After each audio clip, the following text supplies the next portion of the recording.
BJP কৰা মুছলমান প্ৰকৃত মুছলমান হ'বই নোৱাৰে প্ৰকৃত মুছলমানে কেতিয়াও বিজেপি কৰিব নোৱাৰে যেসকলে বিজেপি কৰি আছে আমিতো ভাবো তেওঁলোকে মুছলমানৰ মানে তেওঁলোকে মুছলমানে নহয় প্ৰকৃত মুছলমানক বিজেপি ত্যাগ কৰাৰ আহ্বান যে বিজেপি থকা যেসকল মুছলমান ব্যক্তি আছে তেওঁলোকক আহ্বান জনাব বিচাৰিছো তেওঁলোকে বিজেপি দলটো ত্যাগ কৰিব লাগে মুছলমানে কি খাব কি নাখাব সেই সিদ্ধান্ত চৰকাৰে ল'ব নোৱাৰে জাতি জনগোষ্ঠীয়ে কি খাব কি নাখাব সেই সিদ্ধান্ত গ্ৰহণ কৰাৰ অধিকাৰ হিমন্ত বিশ্ব শৰ্মাৰ চৰকাৰৰ নাই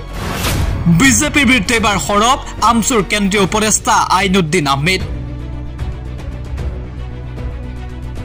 ৰাজ্যজুৰি এটা গু মাংস বিতৰ্ক চলি আছে আৰু তাৰ মাজতে বিজেপিৰ বিৰুদ্ধে সৰব আমচু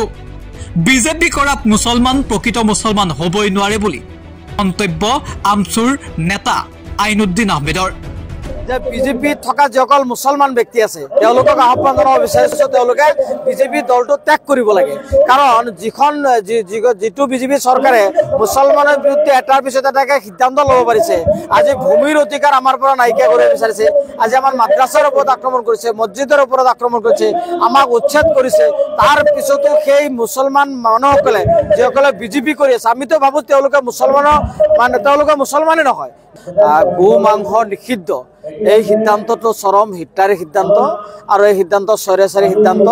এজন একনায়কত্ববাদী চৰকাৰেহে এই ধৰণৰ সিদ্ধান্ত গ্ৰহণ কৰিব পাৰে এটা ধৰ্মীয় অনুভূতি আঘাত আনিছে আৰু ধৰ্মীয় পৰম্পৰাক আঘাত আনিছে ধৰ্মীয় পৰম্পৰাক এই ধৰণে হিমন্ত বিশ্ব শৰ্মাৰ চৰকাৰে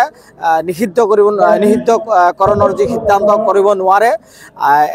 এটা জাতি জনগোষ্ঠীয়ে কি খাব কি নাখাব সেই সিদ্ধান্ত গ্ৰহণ কৰাৰ অধিকাৰ হিমন্ত বিশ্ব শৰ্মাৰ চৰকাৰৰ নাই হিমন্ত বিশ্ব শৰ্মাৰ কেবিনেটৰ নাই আৰু হিমন্ত বিশ্ব শৰ্মাৰ নিজৰো নাই আসলতে হিমন্ত বিশ্ব শৰ্মাৰ চৰকাৰে হিন্দু মুছলমানৰ নামত ৰাজনীতি কৰিব বিচাৰিছে আৰু অহা 26ৰ নিৰ্বাচনত এই গো মাংস লৈ তেওঁলোকে এটা পলিটিক্স কৰিব আৰু যিটো পলাৰাইজেশ্যনৰ দ্বাৰা তেওঁলোকে সংখ্যা গুৰুৰ মাজত বিভেদ নিউজ ডেস্ক এনি টক্স